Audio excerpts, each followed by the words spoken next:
Welcome, everyone. Our lead story today, the 7 types of rest that every person needs. We'll also talk about getting back to running after a nearly 2-year hiatus, staying motivated, focusing on mental health, and the differences on working from home versus at the office. All of that and more on today's show. Let's get started.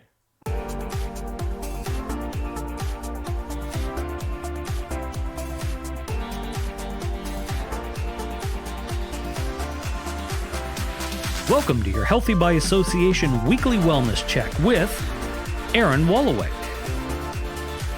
Angela Pelk, and Jim Thompson.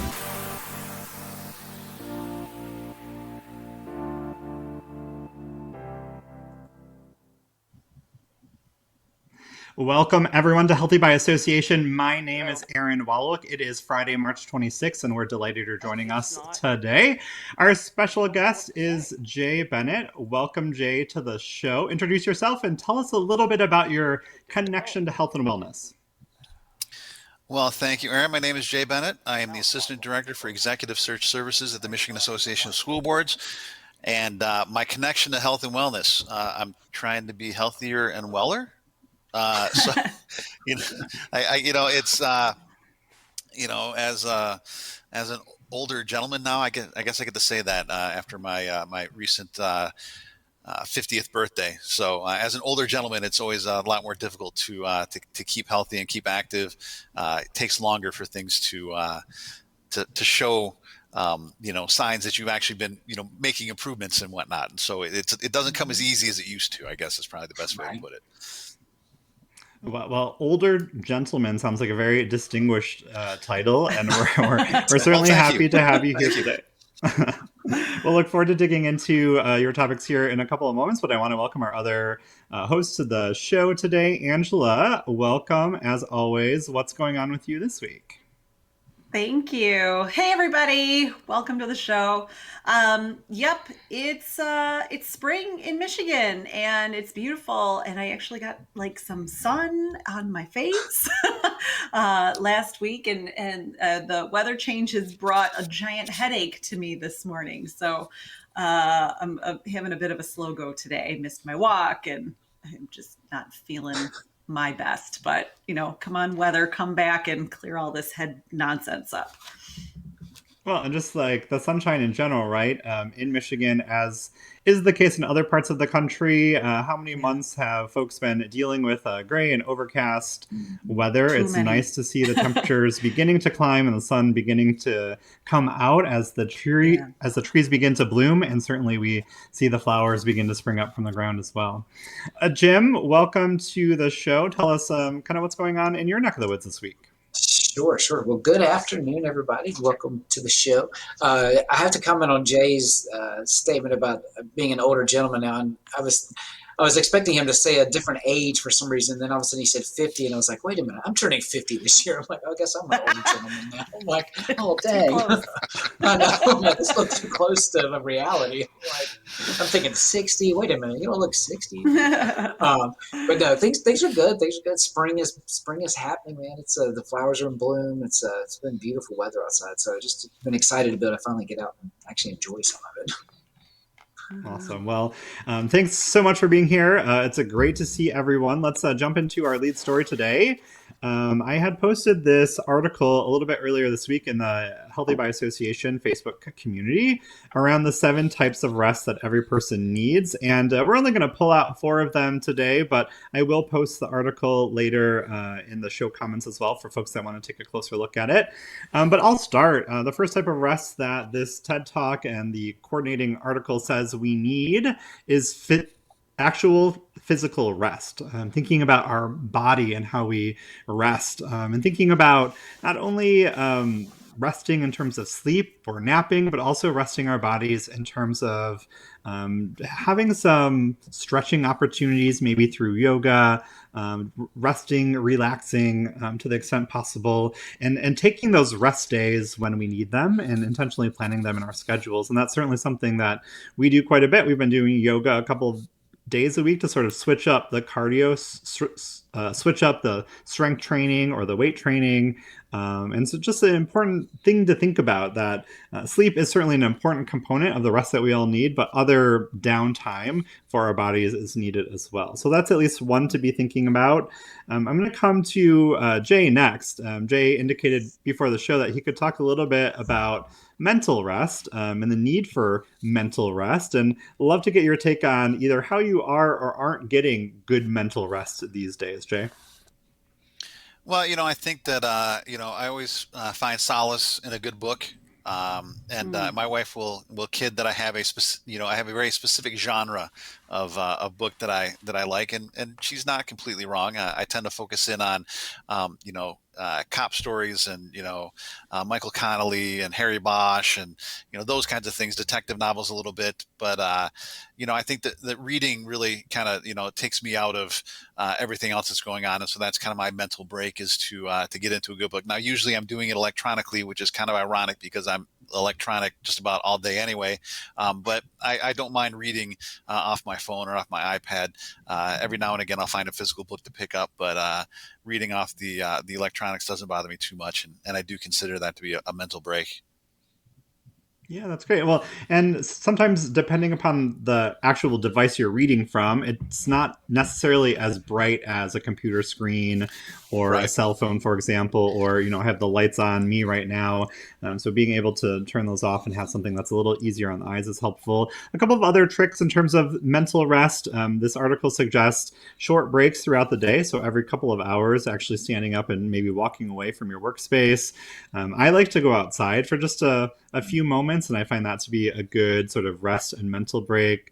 But also just having a notepad. If your mind continuously runs during the day, in the evening, at night before you go to bed, or even in the middle of the night, having sort of a notepad and a pen nearby so you can jot down those thoughts. And at least for me, being able to write that stuff down means that I can forget about it, at least for the time being. So all good tips and tricks there. All right, we're going to move into our third type of rest. Again, we're just going to do 4 of them today, but Jim, I'm going to come to you here in a moment. The third type of rest that we all need is sensory rest. And when we talk about sensory rest, we're talking about breaks from the bright lights, from the computer screens, from the background noise, from the multitasking, from Zoom, all of the things that sort of inundate our workday hours. And I'm just curious, what are ways that you sort of find time in your days, your evenings, your weekends for some of that sensory rest?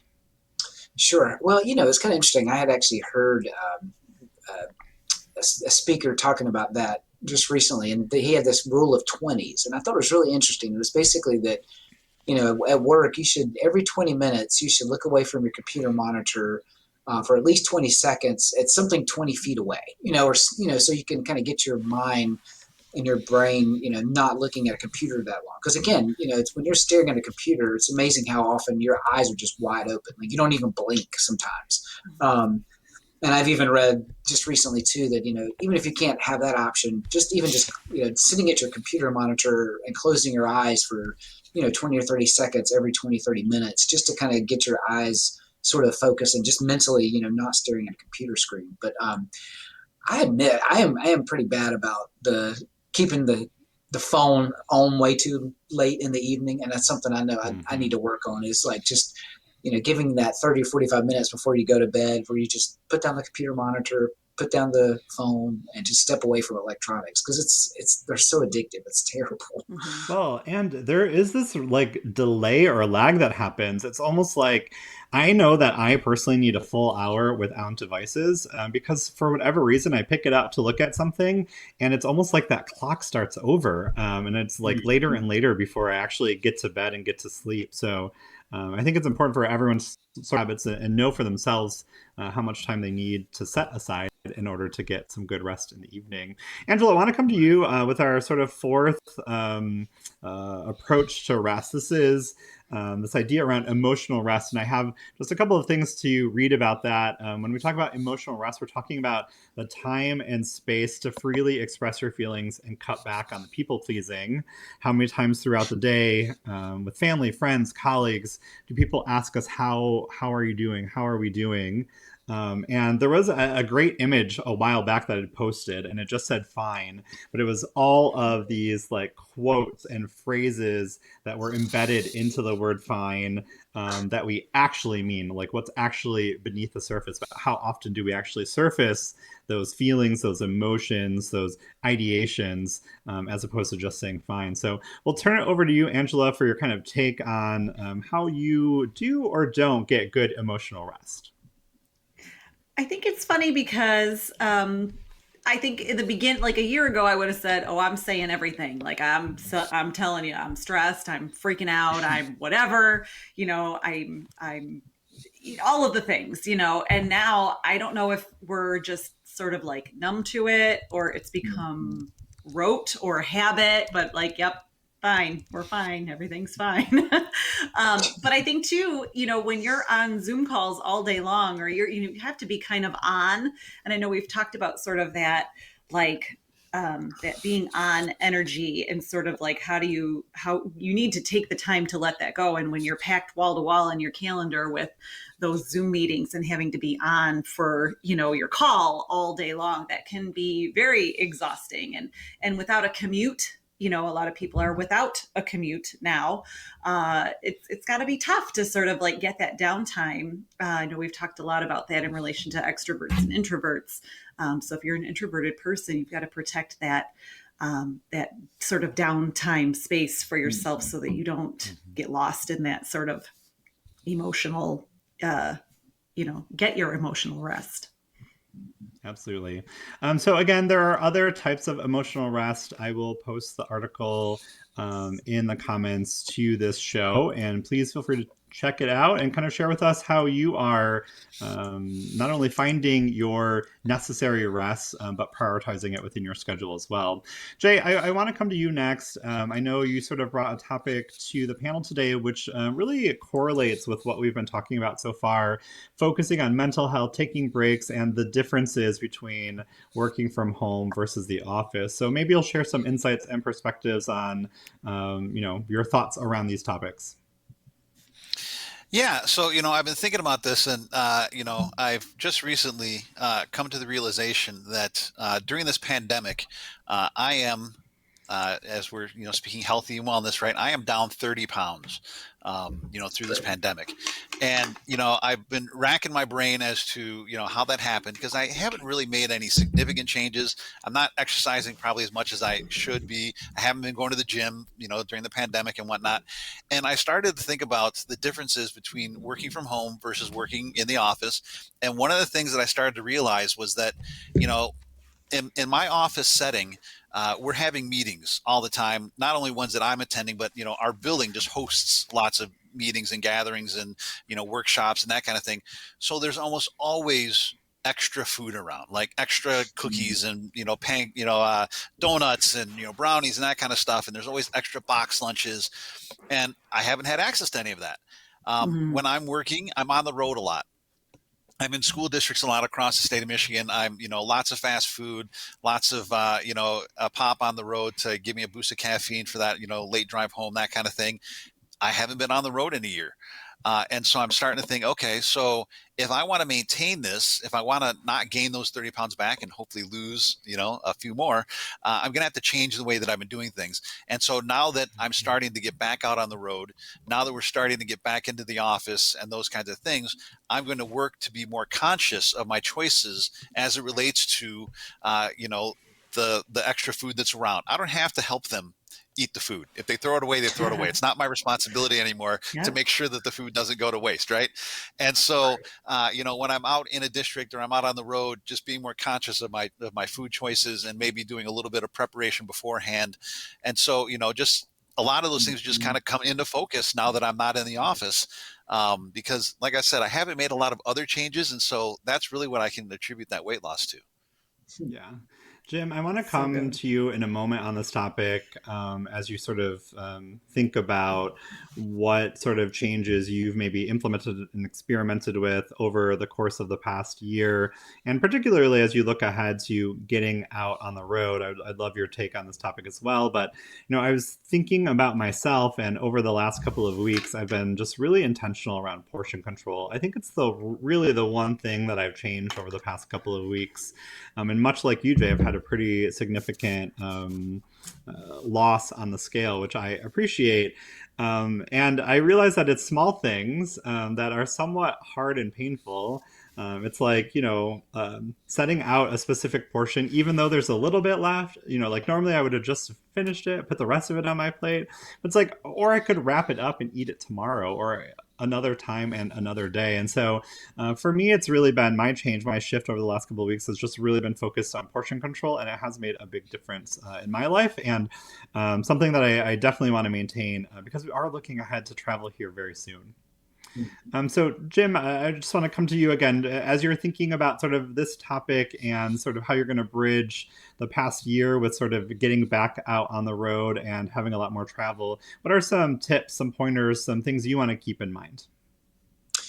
Well, I kind of go with what, sort of what Jay was mentioning, and that is, when now that once you've had the opportunity to kind of be at home and kind of make your own choices about the kind of food you eat, you realize that, once things start opening back up and you do get out, that again, you still haven't lost that choice. You still have that choice to make in terms of, the kind of food you put into your body. So it's like, you know, just making sure that you maintain the consistent, eating a decent breakfast, making sure you eat a decent lunch, then, obviously some, snacking during the day, something just light and healthy. Sometimes that may mean, going back out to the stores again and purchasing things to take with you on the road, because that's something that, we haven't had we've just been able to open up the pantry and grab snacks that we have access to, so just really being more mindful about planning for those things, because again, we just haven't been in that habit of having a plan like that. So, again, just making those conscious choices around, what you're eating when you're eating out, and then just again pre-planning for snacks when you do get hungry, so that you're not just being forced to just stop by the McDonald's and grab something or whatever. Well, and just really leveraging the past year as habit forming. I mean, if you've been eating a certain way, you've been really intentional or mindful just to carry that through forward. You've had this year to sort of get it down and just to really not break that habit moving forward. I think that's great. Angela, we Exactly. understand that you have gotten back to running after nearly a 2 year hiatus. And I know that you were running a lot at the time, Yeah. as was I. So I would love to hear sort of what got you back into it and how it's been feeling. Yeah. So I kind of seriously started running, at least increasing distance. I started dabbling in the 5K the year I turned 40. So this is going to be going on 9 years now this year.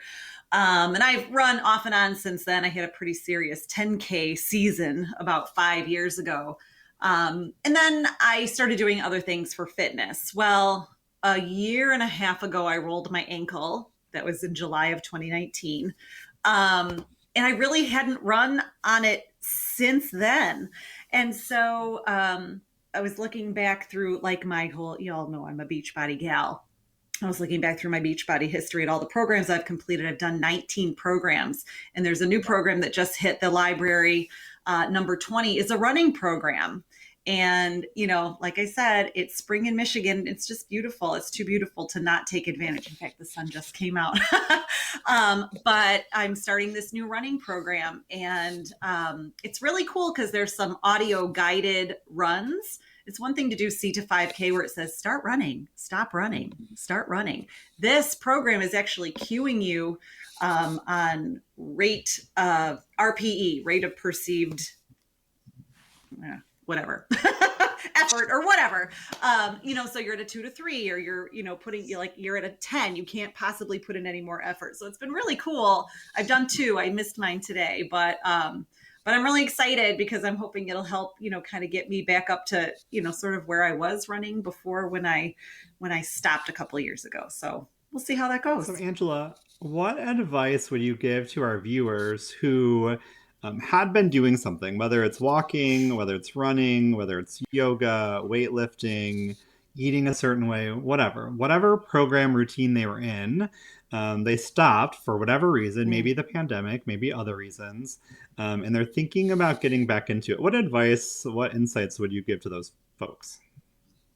I think I would just say, just decide to start. That's it's that simple. You know, you can make the decision. You're going to wait around forever if you wait for motivation. It's more, to me, what I have learned. It's more about having that discipline.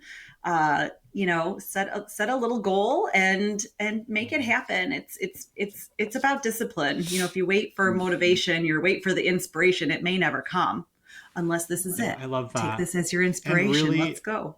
And really, for me, Angela, like just to piggyback on that, I think breaking even a larger goal into just small milestones. Like I just want Yes. to, do a tiny bit. Don't Yeah. bite off more than you can chew. Just break it down into a smaller goal. Because as soon as you achieve that tiny milestone, then work for the next one, and that sort of sense of accomplishment will motivate you onto the next milestone, I think. Yeah, definitely. Um, I that's huge. Huge. Uh, Jim, so it's so funny, Jim. As I was preparing for the show today, I saw your sort of comment about staying motivated, and I was like, ugh, staying motivated again. Like I feel like it's just a topic like we've talked about so much, like how to stay motivated, staying motivated. I was like, okay, whatever. But then, like when you linked the article, and I'll share it in the show notes afterwards. But when you shared with us the article, and the article is titled "How to Stay Motivated When You're Supposed to Be the Motivator." I was just like, Mm. whoops, stop in my tracks. Like, that's definitely a different angle and perspective than we've talked about and experienced before. So, I'd love for you to introduce kind of this topic for us today. Sure, sure. Well, I kind of liken this topic to the idea of, even though we haven't been flying much lately, one of the first things I talk about when in the event of an accident, if the cabin loses air pressure, your job is to put on your mask first and then help those around you. And so it's kind of really made me kind of hit me in that sense that like, if your job is to take care of people in your workplace or even in your family, if you're looking at, your children and other people that live in your household, if you're going to maintain and be sort of a leader in that community in your home, then you've got to also be motivated too. If you expect them to be motivated, and I guess that one of the things that really hit me, I think, is that whole idea of making sure you have sort of like that workplace support system or something in place. And it kind of hit me too with the fact that that's a lot of what HBA is. I mean, it's that one place where it's a community of people who are like-minded, who are also trying to motivate themselves and stay motivated. And I can't tell you how many times I've not been motivated about something or kind of gotten down about something, weight or fitness, and I read something in the HBA community and it just kind of gets me inspired and motivated to kind of get back in there again. So it's like, you know, I think that's so much of the value of this community is that, we need that. We all need that as leaders in our communities, as leaders in our profession, as leaders in our home, to be able to have that space where we can, use something to rally us together. Jay, we don't have a ton of time left, but I just want to read off to you these last couple of food for thought when it comes to motivation, particularly when you're supposed to be the motivator. And I just love your sort of initial reactions to them. So they are: create a vision for the future, set out work or seek out work rather that you're passionate about, and find joy outside of work. All sort of opportunities or best practices to stay motivated when you're the motivator. I'm kind of curious your take on this, or what motivates you in particular in the workplace. Yeah, so I'm fortunate to work in a field that I am passionate about, education and school board service, and I get to work with some fantastic people, and that's probably one of the things that's been toughest about me during toughest for me during this pandemic, is that I don't get to be with my people. I don't get to be with the school board members on a regular basis, at least not in a face-to-face capacity. I miss my people.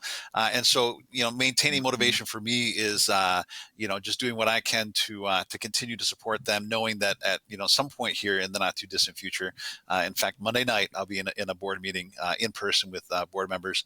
And it's just that commitment to providing everything for them to support kids in education in Michigan that just really kind of keeps me focused. I love that. It just kind of makes me think about knowing your why and really being in touch with your why and sort of seeking it out at every turn when you can. We had sort of a social gathering on Zoom this week for one of my clients. And to be honest, it was pretty close to the feelings and emotions that people get when they're in person. We are very much looking forward to being in person, but we did replicate pretty closely some of those feelings and emotions. It was just great to see people. No learning goals, no learning intentions, no business, just fun and hanging out. And it was just so great. Well, Jay, it was a pleasure as always having you join us today. What's a good way for folks to get in touch with you if they want to talk more about some of the topics you raised today, either email or social media? Yeah, so you can find me on masb.org, which is our association website, and my email is jbennett@masb.org. Awesome. Thank you so much for being with us today, Jim and Angela. Thank you as always. Just want to let folks know, viewers that are joining us today, that two things. First, we are looking for somebody in the Healthy by Association community to lead our accountability program. I've had a couple of people reach out to me already, but if accountability and mentoring is really your gift in life, we would love for you to reach out to us. Also, we are on this dynamic quest this year to get to 1,000 followers and goal getters in our Healthy by Association community. And so if you wouldn't mind seeking us out at Healthy by Association on Facebook, follow us there, join us there, and we have lots of great free member benefits that I think that you will enjoy. Next week, Heidi Broombaugh will join us talking about BUL TV, sort of the production team and company behind this show. And of course, they've launched recently an online network. So join us next week to learn more about that and to hear from Heidi. But in the meantime, this has been Healthy by Association. Until next time, please remember to power your life with health, wellness, and intention. See you next week, everyone.